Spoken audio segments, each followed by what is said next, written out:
have some exciting racing as the clock continues to wind down here as all the cars will make their way onto the grid. The lights will come up. Pagodo on pole, Albon in second.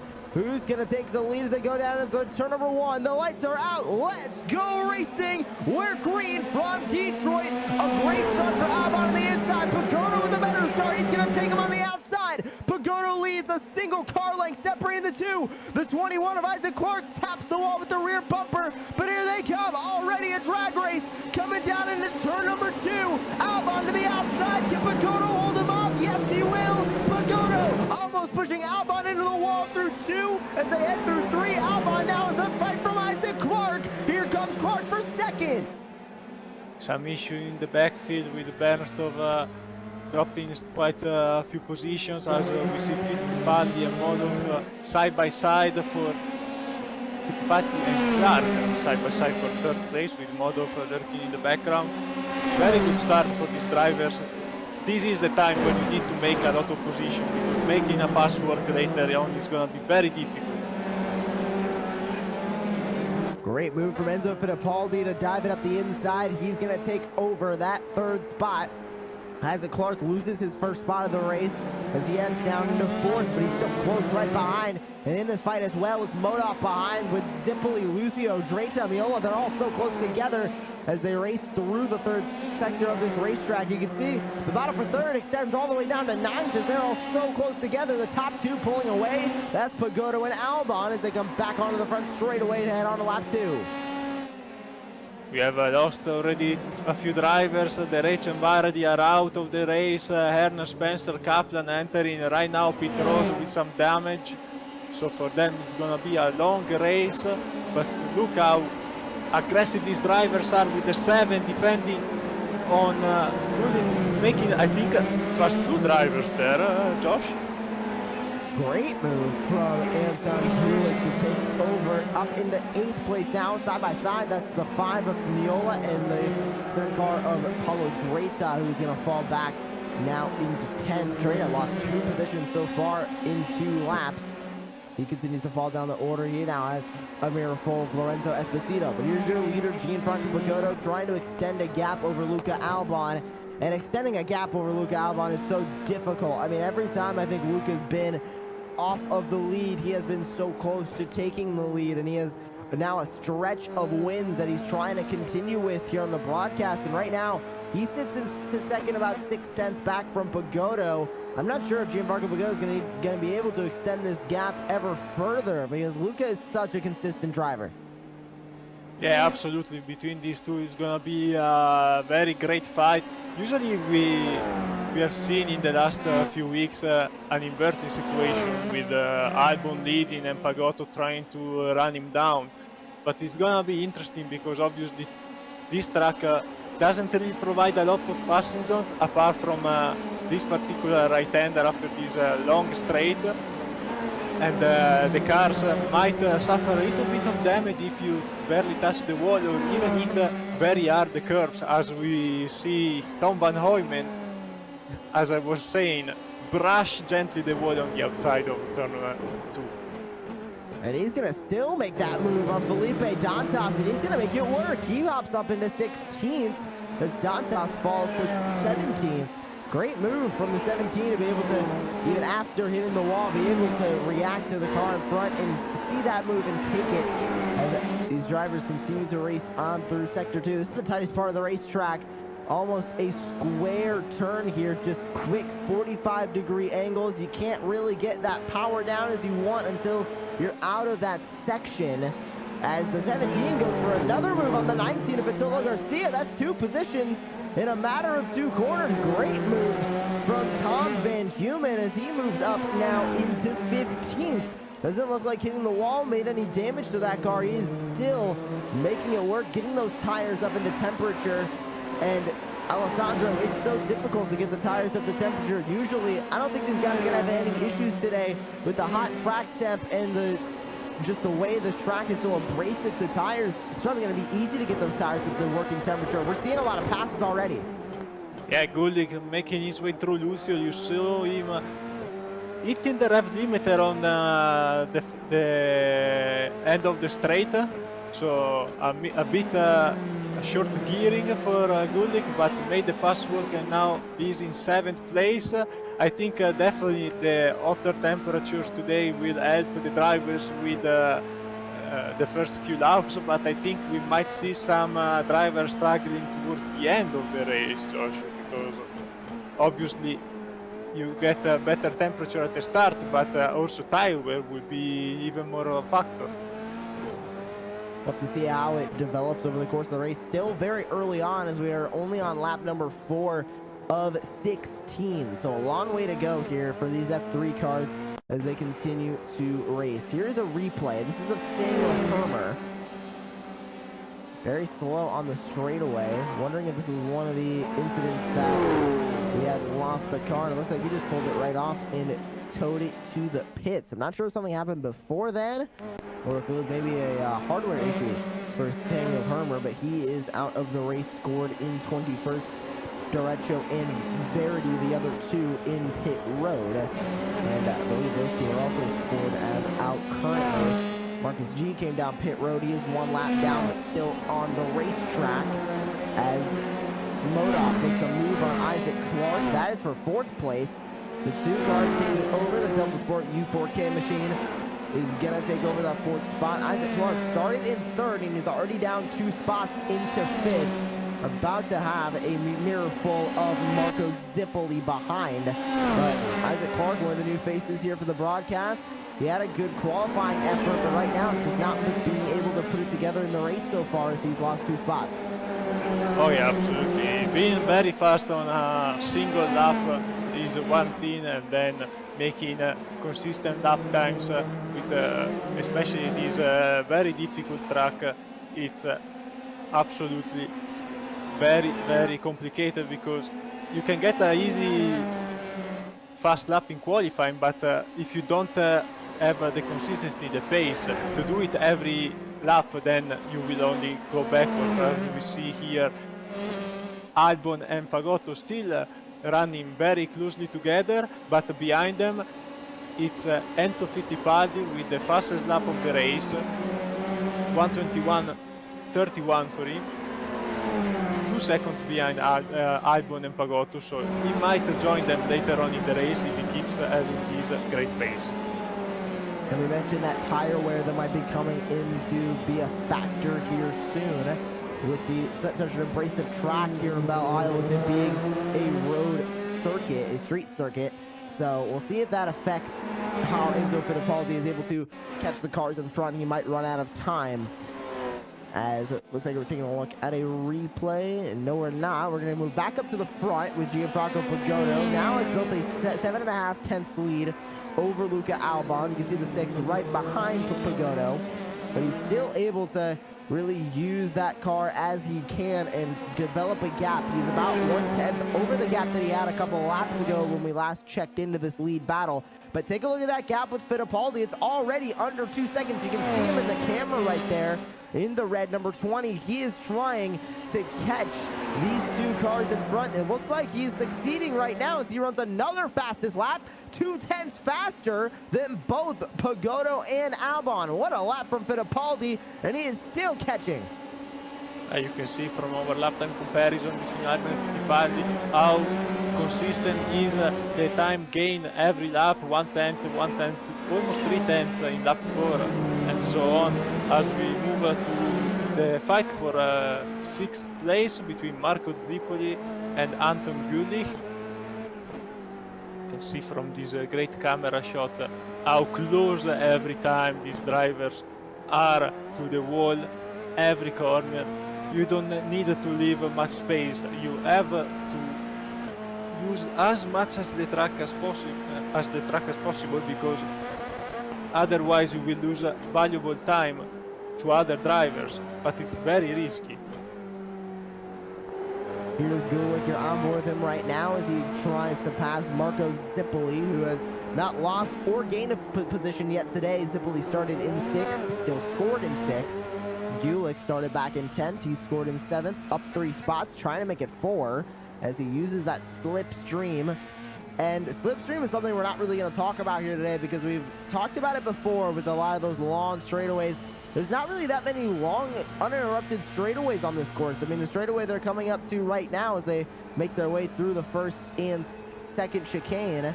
This is the longest straightaway on the circuit right here, and it's really not that long. There's not that much of an opportunity to use that slipstream. This is pretty much all they got. You need to be close to be able to utilize it, and there goes Gulick utilizing it down into turn 3. He hops up into 6th.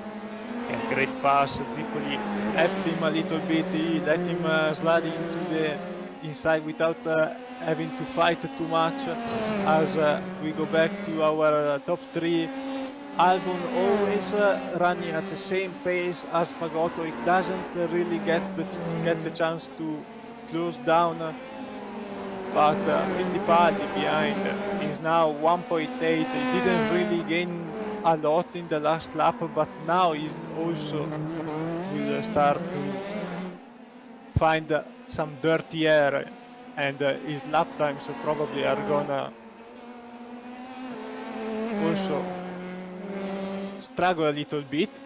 Obviously, Josh, slipstream today is not a big factor, so if you try to push really hard to get close to the drivers in front, you might use up your tires, and in the end it could hurt a lot. I don't know if maybe Albon is just trying to keep it tidy for the time being and then put some attacks later on, even if we are already halfway through the race at lap 9. I just keep looking at the lap times from Enzo Fittipaldi. He's just at another best lap of the race last time by 1:21.13, about 2.4 tenths faster than Pagotto, and about a solid 3.3 tenths faster than Luca Albon. So he is on a mission right now as that gap extends from Albon to Pagotto to 8 tenths, 1.5 tenths from Fittipaldi to Pagotto. As we take a look at the fight between Luzio, Miola, and Paulo Dreta, who is barely in this fight, but still in this fight. The 12, the 5, and the 7 battling for the 8th spot on the racetrack. One of the narrowest sections on this course. One car hits the wall. I believe that was Dreta in the back. But we've seen a lot of just slight wall taps today. Sparks fly, but no real damage to these cars. Even with the new damage model, it seems like just slight taps to the wall might rub the paint off the tires, but it's not going to do much to affect the handling or the damage on the car. Oh yeah, absolutely. Depends on how you hit that wall too, but most of the time you can get away with some slight touches. But obviously, if you slam the wall, you will feel the difference on your car, and you will pay the price for it. Not a lot of traffic for our race leaders today. We didn't really have a lot of issues in the opening parts of the race, so lap traffic won't be an issue, which is very good for them. It might give us a nice battle, although Albon doesn't really get any closer. But here in the midfield we have a lot of drivers fighting for position. Lucio and Meola almost side by side. Meola doesn't get enough close to try to put an attack on the Brazilian driver. And Meola is right on that back wing, just cannot find a way around through this back section. It's so close to find anywhere that they can try and get that pass done. He might have a good opportunity going down into turn number 1. We'll see if he can hold on right now as they go through the final corner on this racetrack, back onto the front straightaway. A little bit of a slipstream opportunity here as Miola runs right behind, look to the outside, gonna look down to the inside, not able to make it happen.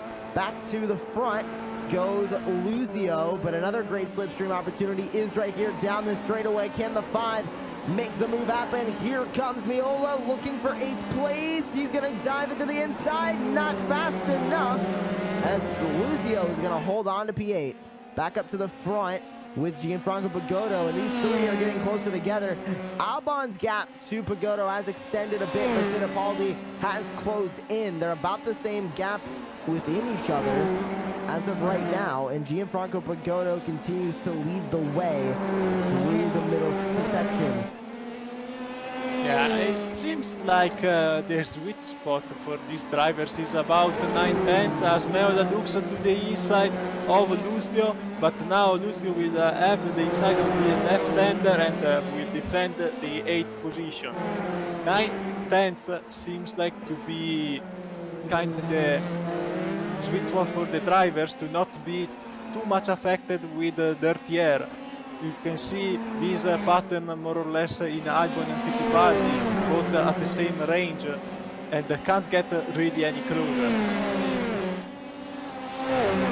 We talk about dirty air as well with these F3 cars, and I feel like it's almost a bigger subject here at Detroit because of all the turns we have here, not a lot of straightaways that they're really just getting sucked into that dirty air. And like you mentioned, about around 9/10, that seems to be the gap where they're just right there. They just cannot close it. Once they break that bubble, they get to the back bumper and then can't find a way around. They might be faster like we just saw in that battle between Miola and Lucio for that longest time.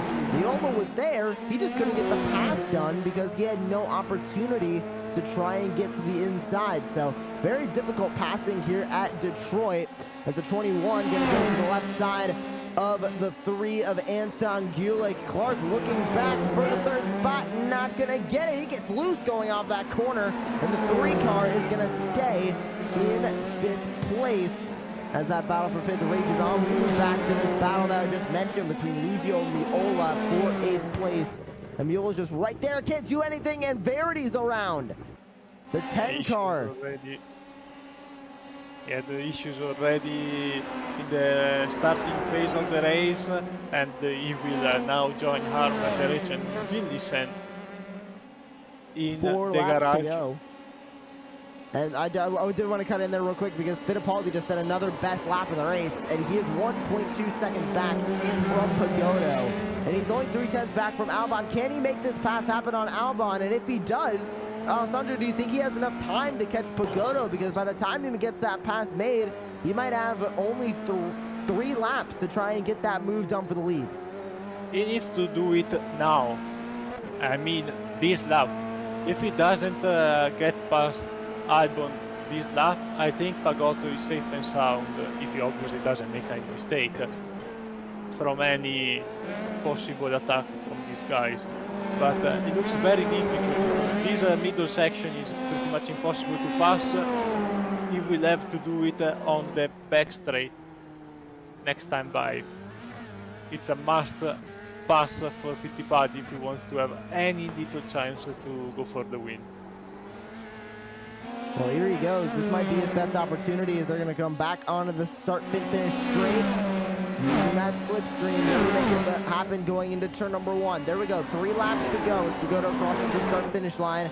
What's the lap time? Fittipaldi only a handful of hundreds and thousands of seconds faster than Luca. Albon down the lawn straightaway. He lost a bit of time going through turn number 2. That's not what he needed right now. He's not going to get the pass to be done. And with 3 to go, he is seeing this possible win slip from his fingers as the battle for 8th now rages on.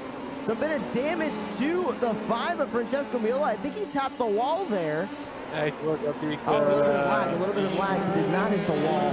So he's still good. That car is still fine. But here comes the 7 Apollo Dreta, who has joined this fight now. He might have a good opportunity to try and gain 2 spots for the price of 1. But will he have enough time to make it happen? This might be his best opportunity to try and get a pass done.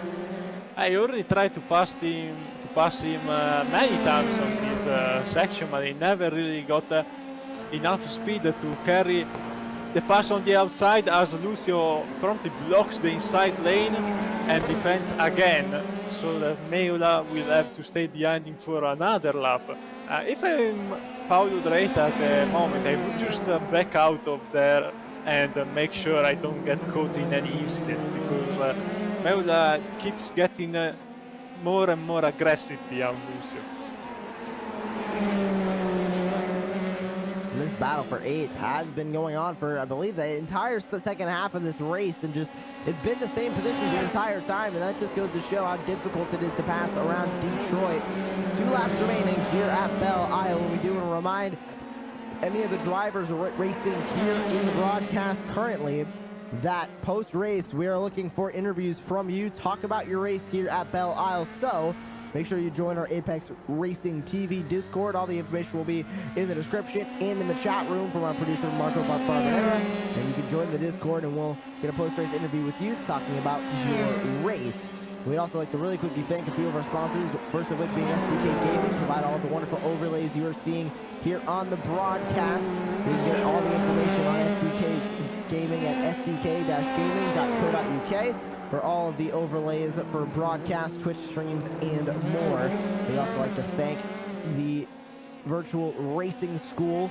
They offer a lot of data packs, public group coaching sessions, and much more. You can head over to virtualracingschool.com for information there. And Apex Racing Academy, the title sponsor of the Apex Racing Academy F3 Official Championship. 29 data packs, setups, track guides, weekly group coaching sessions, and more. And it's all integrated with Virtual Racing School. So head over to apexracingac.com for information there. Here's the battle for second as it rages on. Fittipaldi, you're on board with him right now. Looks to the outside. He's going to run out of room, but he's going to make the pass happen around the outside. There goes Fittipaldi up in a second, but Albon's not done. They're wheel-to-wheel contact coming through the straightaway, but through the corner. Loses Fittipaldi sideways. He goes full lock on the wheel, but he keeps the spot. Gives second to Enzo Fittipaldi. What a move. It's not over. Albon coming on the outside. It's gonna be very, very difficult to make it work. Fittipaldi will cover the inside, but Albon has the nose in front. Sideways pushes him wider. The wall. The 6 of Luca Albon into the wall as Enzo Fittipaldi gets loose. That's not going to go over well. Modov moves up into third. Albon back to fourth. What a move going through on the final lap. And this battle for 8th is going to stay the same as they go through that same corner. But Gianfranco Pagotto, he's been Mr. Consistent. Now he's Mr. On top as he takes the win at Detroit. Great drive by Pagotto. Fittipaldi in second place by almost got by Modov. Was really fast in the last sector with the damage obviously for the Brazilian driver. Albon to Clark Zipoli, and now Lucio defending from Meola till the last spot on the track. Great performance by this guy, great battle between Lucio Meola and Draeta. They kept it very clean all the way through. Let's watch back this defensive maneuver by Fittipaldi, covering the inside, squeezing Albon to the outside wall, and braking very late, a little bit too late. He got loose on entry, and this made obviously not possible for Luca Albon to turn, and obviously this caused also Albon to get back to 4th position in the end. So this is the entire final lap battle. Just took the white flag. You're taking a look at the replay. We do really quickly want to remind all the drivers who are in this race that are tuning into the broadcast, make sure that you head to our Discord. We're looking for some post-race interviews. But right now, we're taking a look at this replay for the pass for second. There's Fittipaldi on the outside, and Albon tried to give him just the slightest bit of room, and he was able to get the pass done. But here goes Albon. You can see them wheel to wheel, almost touching. I believe they touched a few times. But ascend to the inside, late braking, that was able to complete the pass for Fittipaldi in that corner. They come onto the back straightaway. Very long straightaway, lots of slipstream here. Albon makes a move to the left side, the outside going through this right-hander they're coming up to.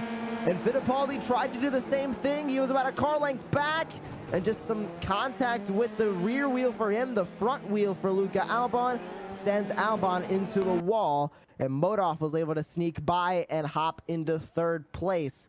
But after all that exciting end of that race, we're going to take a look at our full race results. Gianfranco Pagotto, his first win here on the broadcast. He takes the win with Enzo Fittipaldi in 2nd, Karl Modov in 3rd, Luca Albon finishes in 4th after all that drama on the final lap, and Anton Gulick will come home in 5th, with Isaac Clark, Marco Zipoli, Marcus Luzio, Francesco Miola, and Paulo Dreitau rounding out your top 10, with Lorenzo Esposito, Nathan Brito, Emil Bernstoff, Tom Van Humen, and Felipe Dantas rounding out your top 15, with Jose Kaplan, Vitolo Garcia, Marcus Race G. Thiago Spencer and Isaac Gillison rounding out your top 20, with Stephen Verity, Samuel Hermer, and Carlos Dorecho rounding out your field as they all finished off of the racetrack. And Alessandro, we had some battles going on throughout the entire race, but it started out really exciting at the beginning, kind of had a little bit of a lull towards the middle, but man, those last